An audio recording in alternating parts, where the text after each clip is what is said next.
پاکستان کی سفارتی کوششیں کس مرحلے میں ہے طارق صاحب اور دوست ممالک کے وزرائے خارجہ کے ساتھ جو بات چیت ہے اس میں کیا اب تک ڈیولپمنٹ ہوئی ہے؟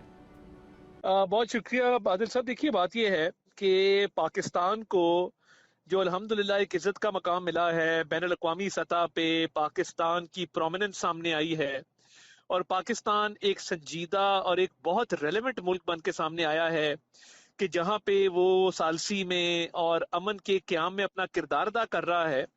اس میں بہت محنت ہے پچھلے کئی مہینوں کی، جس میں وزیر اعظم خود انگیج رہے سربراہان مملکت کے ساتھ.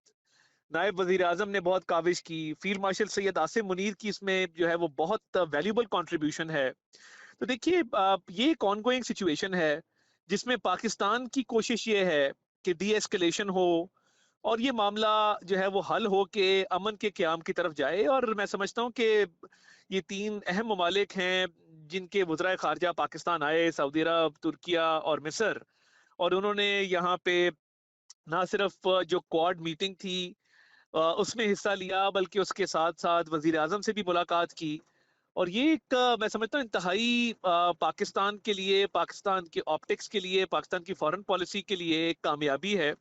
اور ہم دیکھ رہے ہیں کہ ہمارے مشرقی بارڈر کے پار شدید اس پر غم و غصہ بھی ہے، اور مودی سرکار کو ان کے اپنے لوگ جو ہیں وہ آڑے ہاتھوں لے رہے ہیں کہ آپ نے جو ہے وہ پاکستان کا مقابلہ نہیں کر سکے، پاکستان ہمارے سے بہت آگے نکل گیا. الحمدللہ حقیقت بھی یہ ہے. اور میں عادل صاحب، یہ آپ نے اپرچونٹی دی، آپ کی مہربانی. آپ یہ بھی دیکھیے کہ انڈیا میں جہاں پیٹرول کے لیے لائنیں لگی ہیں، گیس کے لیے لائنیں لگی ہیں، پاکستانی حکومت نے وزیر اعظم کی سربراہی میں بڑے اچھے طریقے سے فیول والے سارے معاملے کو ہینڈل کیا ہے. اس کے بین الاقوامی جو سطح پہ تعلقات ہیں، شپس کی پاکستان میں آنا، یہ ساری سچویشن ہینڈل ہوئی ہے بر وقت. تو یہ معاملہ جو پیس ٹاکس کا ہے وہ آگے بڑھ رہا ہے، اور دیکھتے ہیں کہ اگلے چند دنوں میں کیا نتیجہ نکلتا ہے. مگر میں سمجھتا ہوں کہ خوش اسلوبی سے یہ معاملہ چل رہا ہے. آج پریزیڈنٹ آف پاکستان نے ایک اہم اجلاس بھی طلب کیا. گزشتہ رات صدر کے چینی سفارت خانے کے غیر اعلانیہ دورے کی بھی خبر سامنے آئی. کیا چائنا کو بھی آن بورڈ رکھا جا رہا ہے؟ دیکھیے گزشتہ دنوں وزیر اعظم کی چین کے سفیر سے ملاقات ہوئی. یہ صدر صاحب کے حوالے سے خبریں میں نے دیکھی ہیں. کل نائب وزیر اعظم اور وزیر خارجہ اسحاق ڈار صاحب چین کا ایک روزہ دورہ بھی کر رہے ہیں. تو obviously دیکھیے پاکستان جو ہے اس کے تمام ممالک کے ساتھ جو اچھے تعلقات ہیں اور چین کے ساتھ ایک دیرینہ دوستی ہے. آج چین کی وزارت خارجہ کا بیان سامنے آیا کہ وہ پاکستان کے اس کردار کو جو امن کے قیام کے لیے پاکستان ادا کر رہا ہے اس کو بہت قدر کی نگاہ سے دیکھتے ہیں، اور انہوں نے اس چیز کو اپریشیٹ بھی کیا. تو دیکھیے یہ تمام چیزیں بڑی مثبت طریقے سے آگے بڑھ رہی ہیں. اور آج جو صدر صاحب نے جس اجلاس کو بلایا اور وزیر اعظم اور صدر دونوں موجود تھے، میں اسپیشلی اپریشیٹ کرنا چاہتا ہوں آپ کے فورم کے توسط سے چیف منسٹر کے پی سہیل آفریدی صاحب کو.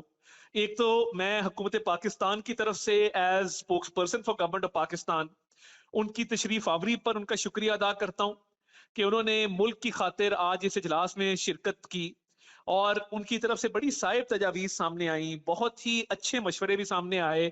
اور پاکستان کی خاطر اور اس مشکل وقت میں جب عالمی منڈی میں تیل کی قیمتیں بڑھ رہی ہیں، انہوں نے اپنا بھرپور کردار ادا کرنے کا بھی عندیہ دیا. تو یہ بڑی ایک پازیٹیو موو ہے، اور سب نے سی ایم کے پی کے سٹانس کو سراہا کہ پولیٹیکل ڈیفرنسز اپنی جگہ پر، بٹ جیسے مارکہ حق میں پوری قوم اکٹھی ہو گئی تھی، آج سی ایم کے پی کی شمولیت سے، ان کی بات چیت سے بہت ایک کنسنسس کا ماحول جو ہے وہ پیدا ہوا ہے. وزیر اعظم نے کہا ہے کہ کمزور طبقے کو ہم ریلیف دیں گے. کیا اس حوالے سے کوئی پریکٹیکل سٹیپس لیے گئے ہیں ابھی تک؟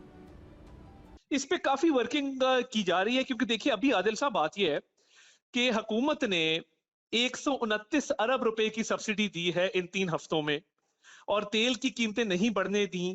دنیا بھر میں تیل کی قیمتیں بڑھ رہی ہیں، مگر پاکستان میں حکومت نے اپنی بجٹ کے ذریعے، ترقیاتی بجٹ میں کٹوتی کے ذریعے بہت ایسے اقدام اٹھائے ہیں جن کے ذریعے یہ ریلیف ممکن ہوا ہے. مگر تیل کی قیمتیں نہ بڑھانے سے یہ ہو رہا ہے کہ موٹر سائیکل والے کو بھی سبسڈی جا رہی ہے اور لینڈ کروزر والے کو بھی سبسڈی جا رہی ہے.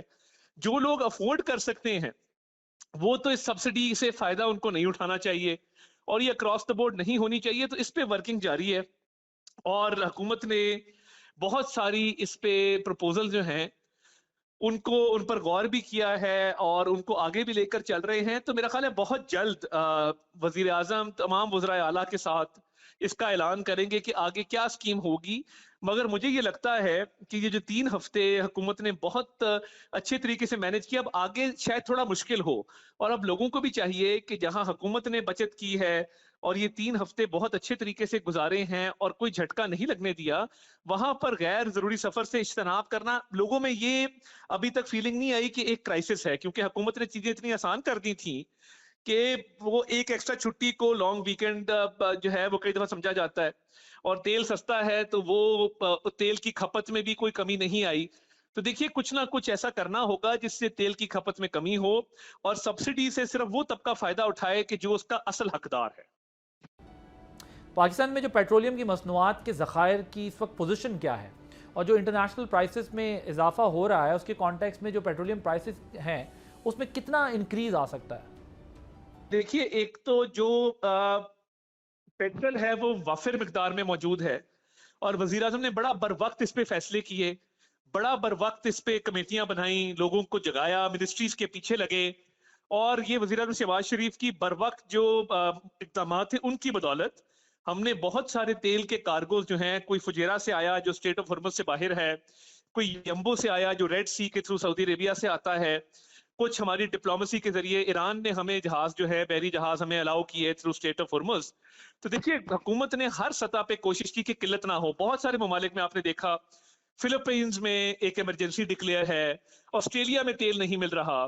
تو پاکستان نے تو بڑے اس پہ اقدامات اٹھائے ہیں، اور وزیر اعظم نے بر وقت جو نوٹس لیا اور سب کو جگائی رکھا، روز اس پہ جائزہ اجلاس کیا اور اپنا بھرپور کردار ادا کیا. تو اس سے ہمیں ایک تو قلت کوئی نہیں ہے، مگر نیچرلی جب دنیا بھر میں قیمتیں اوپر جاتی ہیں اس کا امپیکٹ پاکستان پر بھی ہوتا ہے. تو وہ مارکیٹ ابھی مسلسل اوپر جا رہی ہے اور اس میں کمی نہیں ہو رہی. تو ہمیں تو دیکھیے آنے والے وقتوں میں تیار رہنا چاہیے کہ اگر یہ قیمتیں بڑھتی رہیں تو پھر کوئی چارہ نہیں ہوگا سوائے اس کے کہ جو ایک محروم طبقہ ہے اس کو کچھ پروٹیکشن دے کے تو تیل کی قیمتوں کو شاید بڑھانا پڑے، مگر اس پہ جب بھی فیصلہ ہوگا وہ عوام کے سامنے رکھ دیا جائے گا. طاہر صاحب، انرجی لاک ڈاؤن کی بھی بات ہو رہی ہے، ایک تجویز آئی تھی، کیا اس پر کچھ غور ہو رہا ہے؟ دیکھیے اس پہ بات چیت ضرور جاری ہے، مگر ابھی حتمی فیصلہ اس پر نہیں ہوا، اور دیکھتے ہیں کہ اس پہ کیا مشاورت ہوتی ہے اور کیا کنسنسس ڈیولپ ہوتا ہے. مگر ابھی تک اس پر کوئی ایسا فیصلہ جو ہے وہ سامنے نہیں آیا ہے. سبسکرائب کریں اور بیل دبائیں تاکہ کوئی خبر رہ نہ جائے.